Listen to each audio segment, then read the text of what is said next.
Graça e paz a todos. Boa noite. Bênção de Deus. Estamos aqui, começando nosso pequeno culto. Temporariamente estamos aí restrito ao nosso culto no templo, né? Por questões de termos a nossa grande maioria de membros dentro da faixa etária de risco.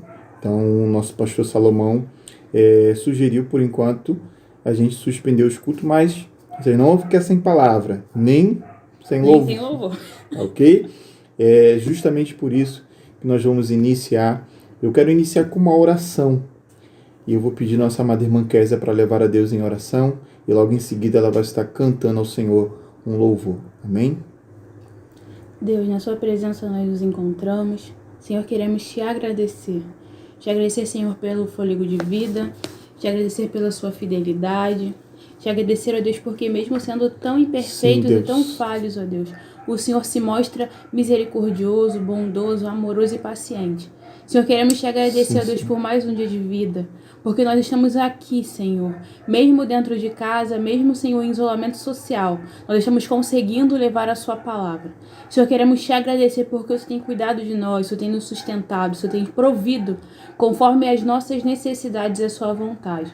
Ó Deus, eu quero te entregar cada pessoa que está ouvindo essa oração nesse momento, Senhor. Os lares de cada um, que o Senhor possa entrar, que o Senhor possa fazer morada, que esse ambiente venha ser um ambiente de paz, de alegria, de saúde, Senhor, de tranquilidade. Que a cada pessoa, Senhor, que adentrar os nossos lares possam sentir a sua presença.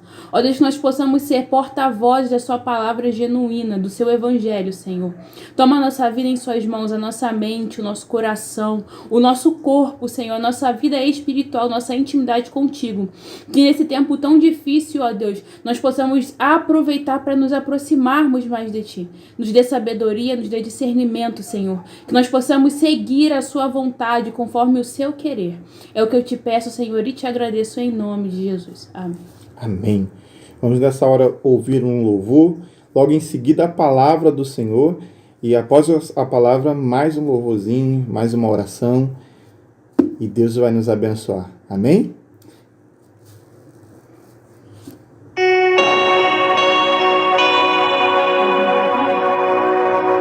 Pode deixar.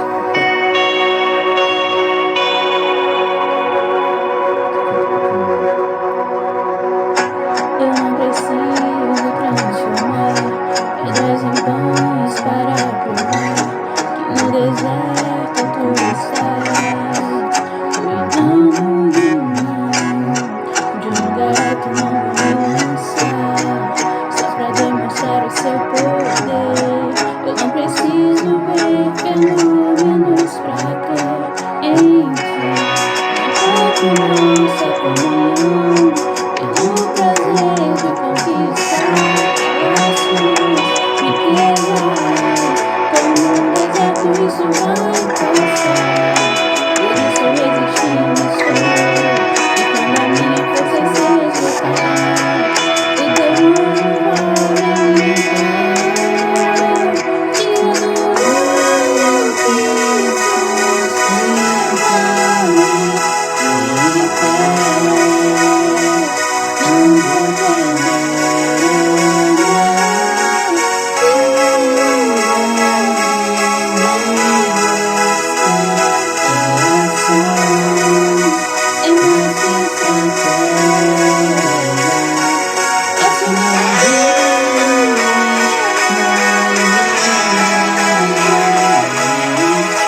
queridos, Mateus capítulo de número 13, versículo de 1 a versículo 8, conta-nos a história do semeador que saiu a semear. E lançando suas sementes, a primeira caiu sobre um terreno, onde as aves do céu comeram a sua semente. Em outros textos vai dizer que a multidão passou e pisoteou aquela semente, não permitindo ela de ser germinada, de ter ali a sua finalidade. No segundo território, havia um pedregal ali, e naquele ambiente cheio de pedras, a semente foi lançada, começou a germinar, começou a crescer, mas quando o sol bem forte do verão saiu, queimou suas folhagens, queimou seu tronco, trazendo sequidão para aquela árvore, porque ela não tinha raiz profunda para se nutrir, para combater toda aquela situação. Ele continuou à frente, lançou sua semente sobre um terreno cheio de espinhos. E ela germinou, cresceu, mas quando começou a desenvolver além do normal, além daquilo que o ambiente poderia lhe permitir, os espinhos que estavam ali começaram a sufocar sua folhagem, ou como diz no texto tradicional, foram cortando e mutilando tanto folha quanto tronco, não permitindo que ele tivesse crescimento. O quarto terreno já estava tão bem preparado que assim que a semente teve encontro com aquele território, ela produziu de 1 a 60, de 60 a 100. A Bíblia vai dizer em Lucas capítulo de número 8 que a palavra de Deus é como uma semente. E então, sendo a palavra uma semente, eu lembro de Isaías 55, onde Isaías diz que a tua palavra vá e produza o fruto pela qual ela foi enviada. Essa palavra em forma de semente foi semeada na terra há muitos anos atrás. Confirma ali João capítulo 1, versículo 1, porque no princípio era o verbo era a palavra de Deus, o verbo é o próprio Deus. E ele se fez carne e habitou entre nós. Hoje, quando pregamos a palavra, não pregamos a outra pessoa, a não ser a pessoa de Jesus Cristo. Mas Jesus Cristo está sendo totalmente obstruído em alguns territórios. O primeiro território é um território totalmente hostil. Tem 2 inimigos nesse território. O primeiro inimigo é uma multidão. A multidão fala de uma sociedade, fala de um grupo, fala de uma caravana, fala daquilo que está trilhando esse território, atravessando constantemente esse território, sem se importar com aquilo que foi semeado, que é a palavra de Deus, que é Jesus Cristo. Essa multidão muitas vezes pode ser representada pela sociedade que vivemos, pelos grupos sociais que andamos, que formamos como amigos, e que nos influencia de uma tal forma que consegue destruir ou obstruir a palavra que foi lançada durante um culto. São opiniões, são visões, são comportamentos, são grupos que nos atraem e que matam a semente de Deus. O segundo inimigo são as aves de rapina, as aves do céu que sobrevoam constantemente esse território e comendo todos os tipos de semente que ficam pelo caminho, impedindo assim que haja um crescimento frutífero naquele território. Essas aves eu quero trazer um significado para elas como pensamentos. Pensamentos que estão sobrevoando constantemente a nossa mentalidade, nossas observações e que arrancam das nossas vidas essa palavra que pode nos trazer existencialidade para o nosso viver, pode trazer transformação, pode trazer produtividade. Você participa de um culto e logo assim que o culto acaba, vem pensamentos sorrateiros e começam a roubar essa semente, e você questiona tudo que foi pregado, tudo que foi ministrado, começa a ser questionado, e vagarosamente você se esquece do que foi apregoado. O segundo território é o território dos momentos. É aquele momento que recebemos uma palavra tão gostosa e essa palavra cresce. Nós começamos a ver essa palavra produzir de uma forma absurda em nossas vidas. Vivemos por intermédio dela experiências extraordinárias. Mas não paramos para estarmos atentos às pedras que estão nesses territórios. Os pedregulhos que estão ali. Essas pedras eu quero chamar de sentimentos de mágoa, de rancor, de ira, de ganância, que foram colocados ali ao longo do tempo. e não estão fornecendo espaço para que haja um contato direto entre a palavra de Deus lançada, que é a semente, e o solo, que é o seu coração. O seu coração está com tanta coisa dentro dele, coisas antigas da infância, da juventude, da adolescência, coisas que foram se acumulando e fecharam esse solo de uma tal maneira que até recebe a palavra, mas recebe ela de uma forma superficial. São pessoas que vivem um evangelho superficial e não estão preparadas para o momento das adversidades. Esse sol escaldante que surge de repentinamente e que vai vagarosamente contra toda a palavra que recebemos durante os cultos, que queima a esperança, que queima a perspectiva do que há de vir mediante a palavra que foi semeada. Sabe por que queima? Porque a palavra não encontrou solo fértil, não teve um contato direto com o solo, porque no meio tem pedras, tem mágoa, tem rancor, tem ira, tem ódio. Não foi tratado aquele terreno para que a palavra penetrasse. Jesus, então, o semeador que é Deus, eu creio assim, segue em frente e semeia a presença de Jesus agora ali num território que a semente tem a oportunidade genuína de ter um contato com aquele solo. Ela entra o mais profundo e ela cresce absurdamente. Seu crescimento é descomunal, porque o solo está pronto para receber aquela palavra, aquela semente. Porém, a parte externa daquele território está lotada de espinhos. Espinhos que Gênesis vai dizer lá no capítulo 1, ou melhor, no capítulo 3 em diante, que assim que Adão e Eva pecaram, os espinhos e os abrolhos cresceram no paraíso. Desde então, os espinhos tornaram-se o sinônimo de pecado. Tanto é que quando se referia a uma situação de desconforto e até mesmo de pecado, a Bíblia sempre apresentava ali os espinhos.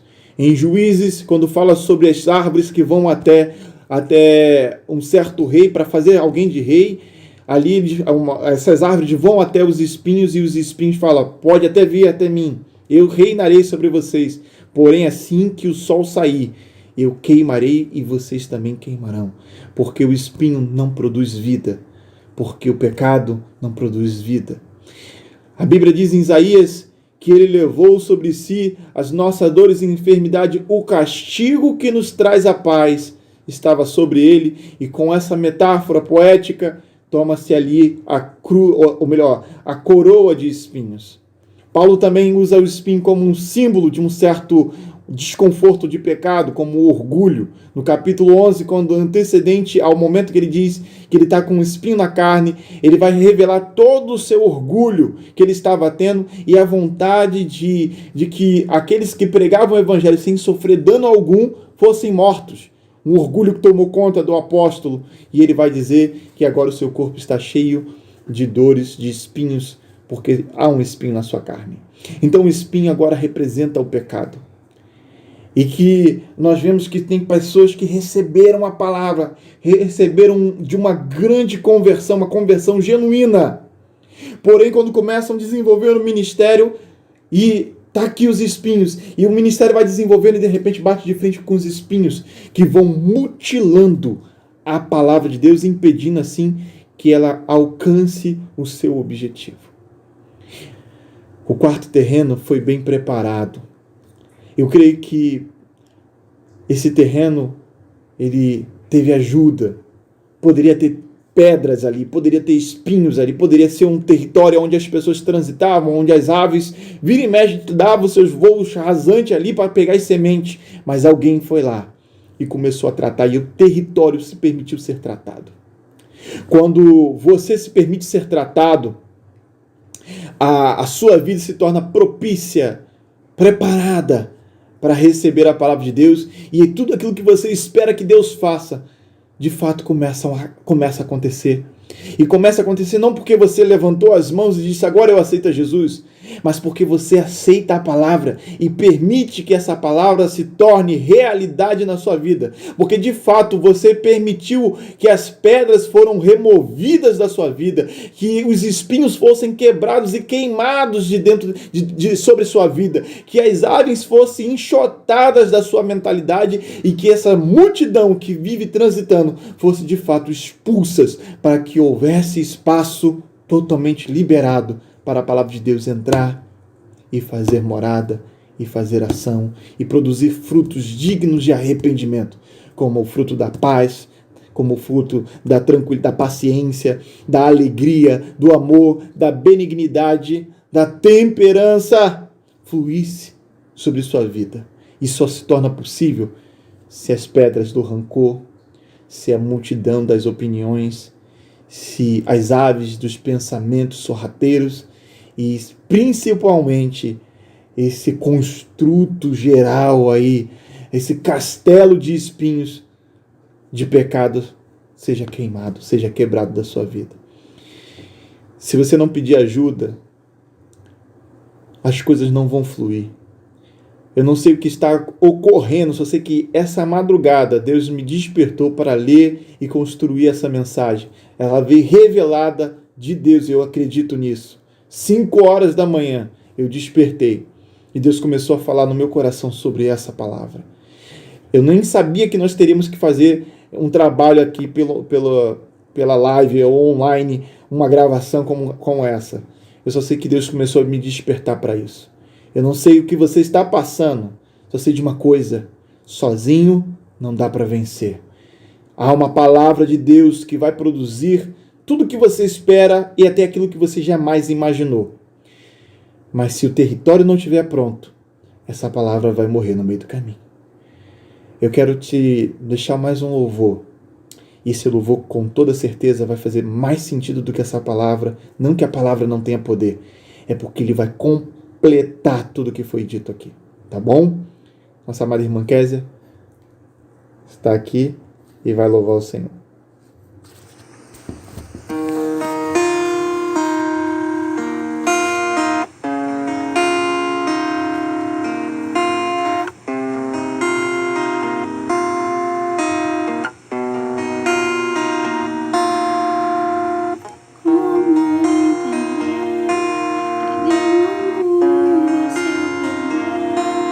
Que essa história que eu quis pode ainda ter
Oremos. Pai, nós te agradecemos, ó Pai, pela tua palavra, pelos louvores, pelas orações. Entregamos ao Pai querido da nossa igreja, os nossos membros, a cada um em tuas mãos, ó Pai. Que essa palavra possa penetrar, que os louvores possam penetrar, encontrar, ó Pai querido, Pai amado, uma brecha em meio a tanta coisa que possa estar na mente, no coração de cada um e achar morada e produzir o fruto pela qual foi enviado. Ó Deus querido, que haja paz nos lares, que haja paz, ó Pai, na mente, no coração de cada um. Ó Deus querido, toma conta do nosso Brasil, estenda suas mãos para todos os demais países. Olha, Pai querido, Pai amado, haja, ó Deus querido, de uma forma extraordinária e uma vez mais mostre do teu poder. Surpreenda-nos, ó Pai. Nós te agradecemos pela tua misericórdia, por proteger os teus filhos. Olha, Pai querido, Pai amado, pela face da terra. Aqueles que estão enfermos, produza cura sobre a vida deles. Nós declaramos em nome de Jesus toda dor, toda enfermidade, crônica ou não, em nome de Jesus, se retire, que haja cura sobre sua vida, que haja milagre sobre a sua vida, e se você crê, tu verás a glória de Deus sobre a sua vida. É o que nós profetizamos em o nome do Filho amado Jesus Cristo. Amém. Amém. Kézia, a palavra? Que você possa permanecer com essa palavra no seu coração, entendendo que não é você quem vai fazer. Paulo vai dizer que um plantou, outro regou, mas quem dá o crescimento é o Senhor. E se você não se permitir deixar ser guiado por Ele, por mais palavras que possam ser lançadas, por mais sementes que possam ser plantadas, elas não vão frutificar porque você não está se deixando de trabalhar. Então fique com essa palavra, medite nessa palavra, comece a fazer uma reflexão de si mesmo, onde você está errando, onde você está falhando, onde você precisa de ajuda, e fale. Peça ao Senhor, porque quando nós oramos, Ele responde. Independente de quem você é, independente do que você tenha feito, o amor do Senhor pela sua vida foi esse amor que o levou a morrer na cruz. Meu esposo costuma dizer que nós não somos nenhuma surpresa para Deus. E eu demorei um tempo para perceber isso, mas quando eu acreditei, a minha mente mudou, a minha visão mudou. Então creia que não há nada tão horrendo, não há nada tão ruim que você possa ter feito que possa ter suprimido esse amor que Ele tem por você. Ele morreu por você sabendo exatamente quem você é. E Ele está esperando que você se permita ser trabalhado para que essa semente possa gerar frutos. Amém? Show de bola. Estamos juntos. Qualquer coisa, vocês tenham o nosso número. Entre em contato. Estamos aqui à disposição para ajudar. Beijão no coração. Que Deus os abençoe. Graça e paz.